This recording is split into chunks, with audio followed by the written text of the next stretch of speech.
Hello, this brief video will show you how to use your Roger Inspiro microphone. Your microphone can be worn two ways. It can either be worn as a lanyard or it can be worn on a belt clip. Indicate your preference to your audiologist and they will arrange the right setup for you. Most teachers choose to wear the microphone as a lanyard. If this is what you have chosen, then you will start each day by placing the lanyard over your neck. The lanyard length can be adjusted using this cord in the back. Once you find the right length, it's important to make sure that your microphone is set up so that the two holes are facing out towards your students and so that the microphone is approximately 6 inches from your mouth. A good way to estimate if the microphone is the right distance from your mouth is to make this hand shape, place it by your mouth, and make sure the microphone is sitting at approximately the right distance. If you wear your microphone too close to your mouth, your student will hear distortion. If you place the microphone too far away from your mouth, your student won't hear you at all. So about this distance from your mouth is the right length for your microphone to be.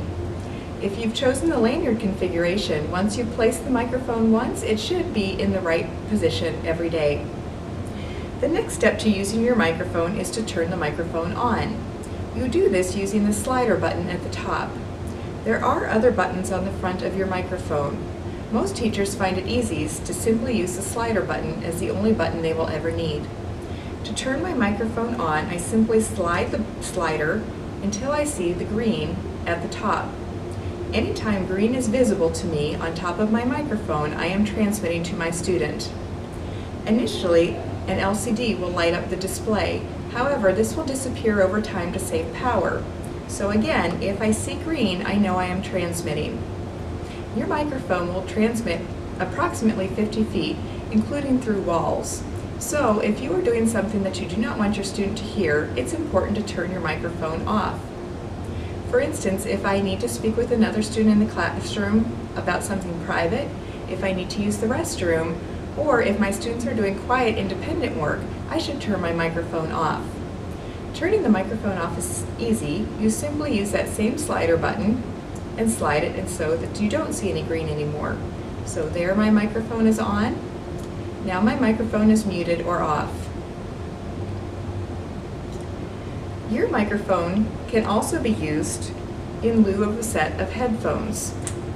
So if your students are working on a desktop or on an iPad, you would simply use the patch cord that was provided in your student's equipment box. The patch cord is used to plug one end into the bottom of the microphone. There are two holes on the bottom. This patch cord will only fit in one. I plug it into my microphone and then I plug the other end into the headphone jack on my iPad or desktop. Now I am ready to turn my microphone on and sound will go from my iPad or desktop to the microphone directly to my students' hearing aids without them needing to put a set of headphones on. Your microphone needs to be charged every night, just like your cell phone. You have been provided with the charger cord. Keep one end of the charger cord plugged in your classroom at all times, and then at the end of every day, you're going to plug the USB into the USB port on the bottom of your microphone.